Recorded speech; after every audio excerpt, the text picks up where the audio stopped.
Oi, turma! Nossa última aula de biossegurança e hoje a gente vai falar de alguns métodos de controle, tanto métodos de controle de utilização, então EPIs, EPCs, né? Como que esteriliza e também os métodos de descarte. Então é uma aula dupla, tanto métodos de controle como os métodos de descarte de resíduos. Alguns métodos de controle que a gente tem são os métodos físicos. Nesses métodos físicos, a gente tem o calor úmido, pasteurização e o calor seco. No calor úmido, a gente tem a fervura e a autoclave. A autoclave é a melhor amiga de vocês, da estética. A pasteurização, outro método mais utilizado para produtos alimentícios. O calor seco, a gente tem a chama direta, a incineração e o ar quente. Para vocês, o que importa tanto a fervura quanto a autoclave. Além dos métodos físicos, a gente tem os métodos de controle químicos, que são a utilização de alguns agentes químicos, como álcool, o sabão, os detergentes, os ácidos, tá? Os fenóis, alguns esterilizantes gasosos, certo? Então, métodos químicos. E nos métodos químicos a gente tem o famoso álcool, mas por que é álcool 70? Por que eu não posso utilizar um álcool que eu compro no mercado, que é 46%? Não sei se vocês já pararam para olhar o álcool que vocês compram. Normalmente o álcool que a gente compra para limpeza em casa é o álcool 46, né? O álcool 70%, mas 70% do quê? 70% de álcool e 30% de água, né? E para que eu tenho 70% de álcool e 30% de água? Porque nos micro-organismos a gente tem uma parede e e para entrar dentro do micro-organismo, para poder matar o micro-organismo, precisa dos 30% de água. Os 30% de água vão auxiliar na entrada dentro da célula para poder acabar com esse micro-organismo, certo? Então, quando entra os 30% de água, os outros 70% do álcool também conseguem entrar. Então, se liga mais facilmente. Então, por isso que o álcool 70, ele é mais eficiente para acabar com os micro-organismos. A gente tem algumas etapas de limpeza, agora que a gente falou dos métodos físicos e dos métodos químicos. Vamos ver quais são as etapas que vocês devem realizar com os produtos e com os materiais de vocês. Então, primeiramente, a limpeza, né? Fez um procedimento, os materiais estão lá, faz a limpeza, ou seja, lavar com água, sabão, formando espuma. Então, no caso de materiais que vocês podem reutilizar, certo? Enxaguar, deixar por 30 minutos em uma solução de hipoclorito, 1%.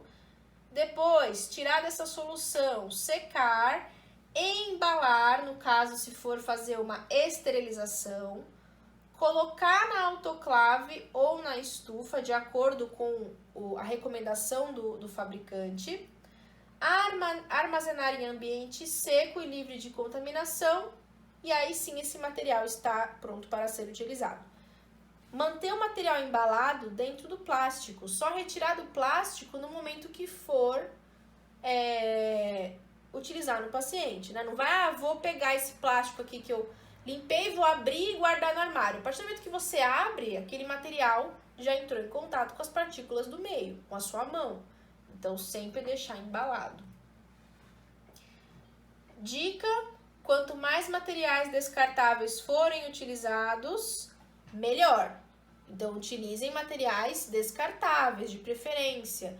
Tudo que for descartável. Tive alunas já que trabalhavam, são donas de espaços de sobrancelha, né, que fazem sobrancelhas, e elas me disseram que as pinças, elas eram todas descartáveis, então utilizava e se jogava fora. A gente tem muito problema aí também voltado para a questão ambiental, né, para o descarte desses materiais.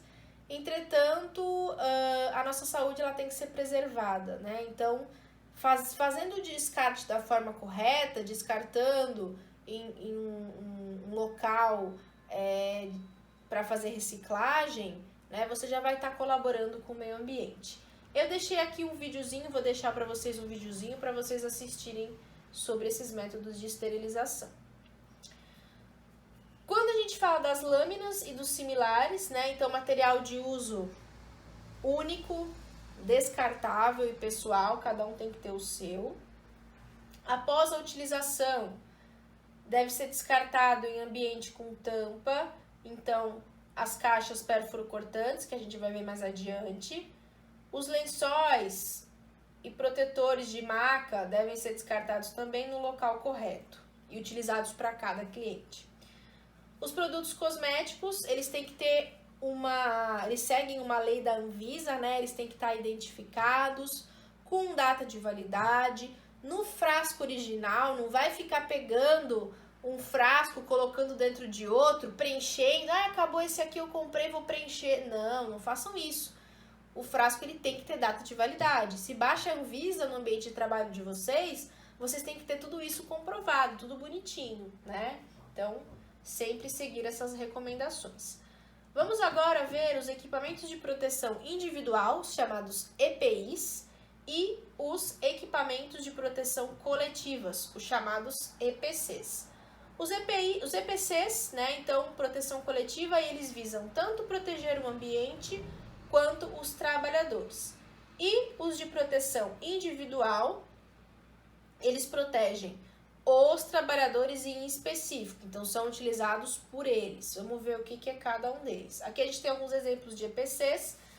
Aqui a gente tem um chuveiro, né, e um lava-óleos. Então, normalmente, eu lava-óleos aqui, em detalhe, né.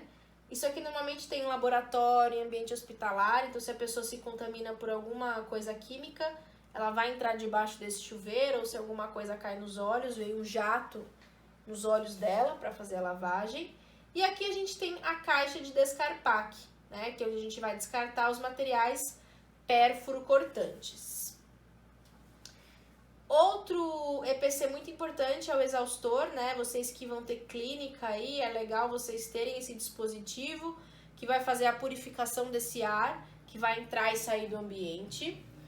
O kit de primeiros socorros, é importante vocês terem um kit de primeiros socorros, em todos os lugares deve-se ter, inclusive, né, um kit básico com algumas coisas, alguns produtos gaze, né, muitas vezes até para vocês fazerem a parte de traumatologia, né, se a pessoa tem algum acidente, quebrar alguma coisa. Então, alguns produtos básicos de primeiros socorros. Vocês não vão fazer uma traqueostomia com tampa de caneta, igual a gente vê em algumas séries por aí, né?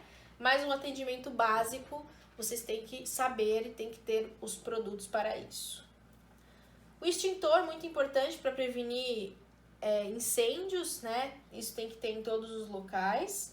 E algumas placas de identificação. Então, placas de saída de emergência, placas de primeiros socorros, lava-óleos, perigo de incêndio, eletrocução, perigos variados, risco biológico, risco radioativo, substância corrosiva, comburente, nocivo ou irritante. As placas são tipos de EPCs também, equipamentos de proteção coletiva. Aqui a gente já começa a ver um pouquinho da proteção individual, né? Então, proteção obrigatória dos olhos, das mãos, das vias respiratórias, do corpo, lavar as mãos, né? Proteção das vias respiratórias. Então, aqui essas plaquinhas, elas podem estar em alguns locais específicos para lembrar os profissionais que estão trabalhando naquele lugar. Os principais EPIs: máscara, touca, o jaleco, luva, óculos de proteção, a touca para vocês e também para o paciente. E os EPIs, eles devem ser fornecidos pela empresa que vocês estão trabalhando. Eles têm que fornecer todo o material, todos os EPIs, e cabe a vocês utilizarem esses EPIs. Se a empresa fornece os EPIs, tem lá um registro, o EPI foi fornecido para fulano. Aí fulano tem um acidente de trabalho e ele não estava usando EPI. A empresa vai ter registrado que forneceu o EPI para fulano. Então, o culpado vai ser a pessoa que não estava utilizando os EPIs e não a empresa.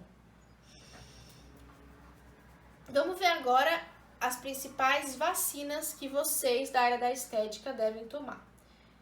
Principalmente hepatite B, tétano e gripe. São as 3 principais vacinas que tem que estar em dia quando vocês forem para o ambiente de trabalho. Aqui tem uma cartela de vacinação, depois vocês deem uma olhadinha. A gente falou um pouquinho de vacinação lá na aula de microbiologia, né? Tem uma aula específica, um vídeo aqui também, sobre sistema imune e vacinação, então não vou entrar muito em detalhes.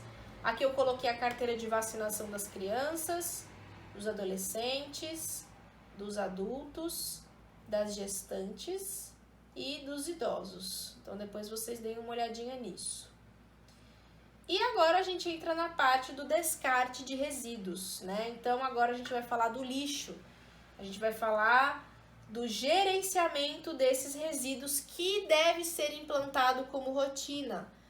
Como rotina no lugar que a gente trabalha, na nossa clínica e em casa. Em casa a gente tem que ter sim a rotina de fazer a separação desse lixo, né? Então, no prédio que a gente mora, se tem coleta seletiva, é muito legal. Se não tem, a gente tem que separar em casa, descartar no local correto, né? E a gente tem uma comissão específica para o gerenciamento desses resíduos, que é a CONAMA, que a gente já vai ver mais adiante. As principais classificações dos resíduos recicláveis, isso aqui em casa a gente pode até fazer, então resíduos não recicláveis, papel, vidro, plástico e metal, as cores específicas. Aqui novamente, né, representado com mais algumas características, então azul, papel, vermelho plástico, verde vidro, amarelo metal, o preto, a madeira, o laranja, perigosos ou contaminados, o branco, de serviços de saúde, roxo, radioativo, marrom, orgânico e o cinza, resíduos em geral. O lixo ele pode também ser classificado por letras, então A, B, C, D e E. Quando a gente fala do A, resíduos potencialmente infectantes, o B, os químicos, o C, os radioativos, o D, os resíduos comuns, então o saco preto, por exemplo, e o E são os pérfuro-cortantes que serão descartados no Descarpac, na caixinha amarela. O CONAMA, igual eu falei para vocês, que é o Conselho Nacional de Meio Ambiente, é ele que vai dizer todas essas regras para os descartes, né? Então, resíduo comum, que é então o cinzinha. Essa imagem eu gosto de colocar, porque a gente pode até ter um problema com ela, né? A gente olhou, nossa, tem um lixo branco aqui, será que é saco branco? Será que eu posso jogar fora aqui, né? Ele tem que estar identificado. Se é no ambiente de trabalho de vocês e vocês têm um saco branco, um lixo branco para descarte de material biológico e um lixo comum, você tem que identificar com um cartazinho aqui, cola um papel, né? Imprime, cola, olha, lixo comum, pode jogar qualquer coisa aqui, porque o recipiente ele é branco, né? Resíduo infectante, então, o que é o resíduo infectante? Gases, paradrapo, sonda, dreno, catéter, luva usada, máscara usada, gorro, bolsa, papel de embrulho usado, né? Então, tudo que foi utilizado pelo paciente ou pelo cliente.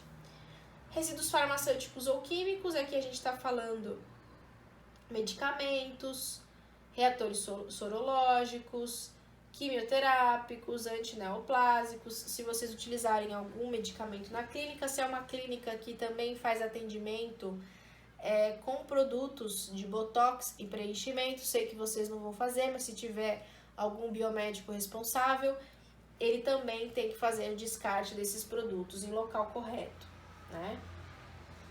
E era isso que eu tinha para falar para vocês na aula de hoje, uma aula um pouquinho mais longa. Nossa última aula de biossegurança, a gente termina com a parte dos descartes dos resíduos. Espero que vocês tenham gostado, é uma matéria rápida, mas uma matéria que vai se tornar muito mais prática para vocês quando vocês estiverem ali na rotina diariamente, né? A rotina, ela pode fazer com que a gente muitas vezes tome decisões erradas, né? Então, tô aqui mesmo, vou fazer desse jeito, é mais fácil, né? Mas, por favor, nunca se esqueçam das aulas de biossegurança, nunca se esqueçam das regras de biossegurança. é muito importante para vocês saberem disso tudo, para utilizar tanto no ambiente de trabalho quanto na vida de vocês, certo? Espero que vocês tenham gostado e até a próxima, pessoal. Beijo!